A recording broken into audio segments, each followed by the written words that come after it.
सुप्रभात बच्चों, कैसे हैं आप सब। उम्मीद करती हूँ आप सब अच्छे होंगे। तो बच्चों, आज की कक्षा में हम पढ़ने वाले हैं अध्याय नंबर 2, जिसका शीर्षक है नमक की मिठास। तो सबसे पहले हम पाठ का उद्देश्य पढ़ते हैं। भोजन में नमक और आपसी रिश्तों में स्नेह और प्रेम की बहुत आवश्यकता होती है। जिस तरह भोजन में नमक के अभाव से वह पूर्ण नहीं लगता, उसी प्रकार परिवार में आपसी प्रेम और स्नेह के बिना हर रिश्ता अधूरा होता है। तो इस कहानी के माध्यम से हमें यह उद्देश्य दिया जा रहा है कि हमें किस प्रकार से अपने रिश्तों में भी स्नेह और प्रेम रखना चाहिए, क्योंकि अगर रिश्तों में स्नेह प्रेम रहेगा तो उनकी मिठास बनी रहेगी। जिस प्रकार से जब हम कुछ खाना खाते हैं तो हमें नमक की आवश्यकता होती है ना। अगर नमक ना हो तो हमें खाना कैसा लगता है, फीका लगता है। इसलिए ऐसे ही हमें रिश्तों में भी स्नेह और प्रेम बनाए रखना चाहिए, क्योंकि उसके बिना हमारा रिश्ता भी कैसा होगा, फीका होगा। तो चलिए कहानी की शुरुआत करते हैं। एक राजा की 3 बेटियां थी, तान्या, मान्या और नैना। एक दिन उसने अपनी बेटियों से कहा, लोग कहते हैं कि मैं बहुत बड़ा राजा हूँ। वे मुझे प्यार भी करते हैं, लेकिन मैं ये जानना चाहता हूँ कि मेरी अपनी बेटियां मुझे कितना प्यार करती हैं। पिताजी, मैं आपको बहुत प्यार करती हूँ। मेरा प्यार आकाश जैसा अनंत और स्वर्ण की भांति शुद्ध है, बड़ी बेटी तान्या बोली। यह सुनकर राजा बहुत प्रसन्न हुआ। पिताजी, आपके लिए मेरा प्यार सागर जैसा असीम और हीरे जैसा मूल्यवान है, मंझली बेटी मान्या ने कहा। राजा की प्रसन्नता का ठिकाना ना रहा। पिताजी, मेरा प्यार वैसा ही है जैसा एक बेटी का अपने पिता के लिए होता है, सबसे छोटी बेटी नैना ने उत्तर दिया। लेकिन तुम मुझे कितना प्यार करती हो, राजा ने जानना चाहा। नैना सोचने लगी और फिर बोली, पिताजी, मैं आपको उतना ही प्यार करती हूँ जितना हम सब खाने में नमक को करते हैं। क्या तुम मुझे केवल साधारण नमक के बराबर प्यार करती हो, राजा ने फिर पूछा। हाँ पिताजी, नैना ने उत्तर दिया। राजा क्रोध में लाल पीला हो गया।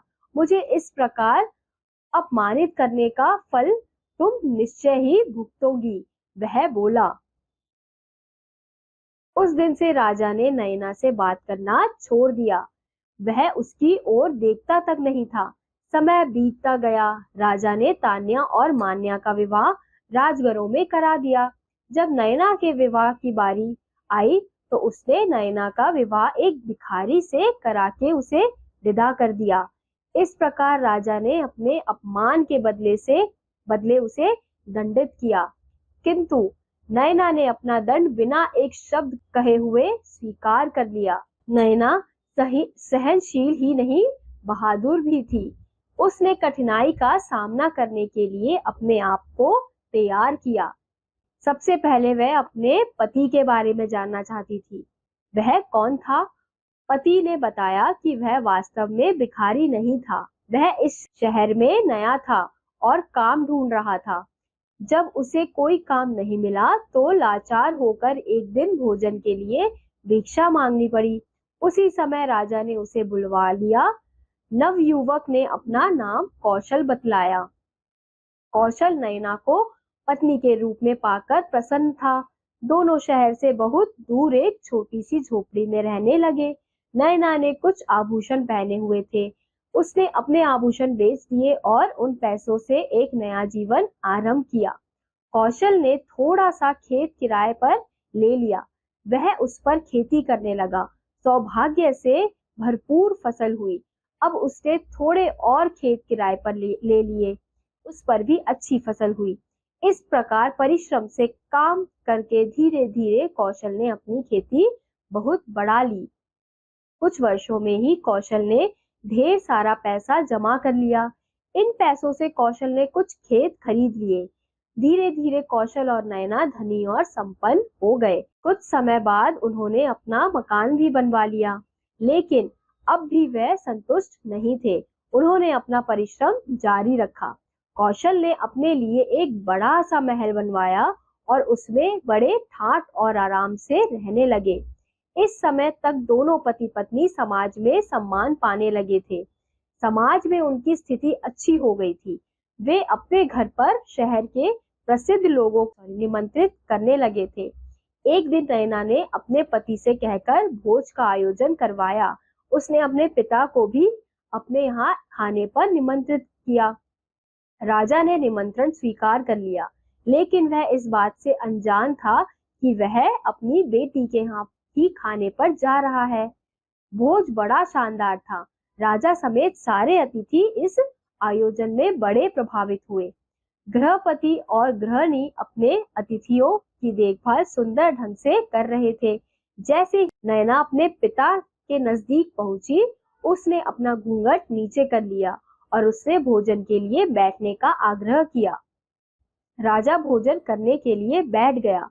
उसके सामने सोने की कटोरियों में तरह तरह के पकवान परोस दिए गए। राजा ने एक कटोरी से एक ग्रास खाया। उसने अनुभव किया कि खाने में नमक नहीं था। उसने दूसरी कटोरी से सब्जी लेकर चखी, वह भी बिना नमक की थी। उसके बाद राजा ने बारी बारी से अन्य कटोरियों से भोजन लेकर चखा, लेकिन नमक सब में नदारद था। राजा को बड़ा गुस्सा आया। उसने साथ बैठे अन्य अतिथियों की ओर देखा तो हैरान हो गया। उसने पाया कि सारे अतिथि मजे से भोजन का आनंद ले रहे थे। घूंघट से मुंह ढककर गृहिणी फिर राजा के समीप आई। उसने बड़े मधुर स्वर में पूछा, महाराज, क्या हमारे यहाँ का भोजन आपको अच्छा नहीं लगा? जैसा आप चित्र में देख सकते हैं कि गृहिणी क्या कर रही है कि घूंघट में राजा से पूछ रही है और सभी बाकी लोग खाना खा रहे हैं। तुम्हारा खाना राजा बरस पड़ा। ऐसा खाना मेरे सामने परोसने की तुम्हारी हिम्मत कैसे हुई? क्या हुआ महाराज? मैं कुछ समझी नहीं, गृहिणी ने भोलेपन से पूछा। यह खाना बिना नमक के पकाया गया है। तुमने ऐसा खाना परोसकर मेरा अपमान किया है। गृहिणी ने तब अपना घूंघट उठाते हुए कहा, तो आपको नमक अच्छा लगता है? इसका अर्थ हुआ कि आपके लिए वह सोने और जवाहरातों से भी अधिक मूल्यवान है। राजा ने गृहिणी की ओर देखा। उसके आश्चर्य का ठिकाना ना रहा। अरे, यह तो उसकी अपनी ही बेटी नैना थी। राजा कुछ कह ना सका।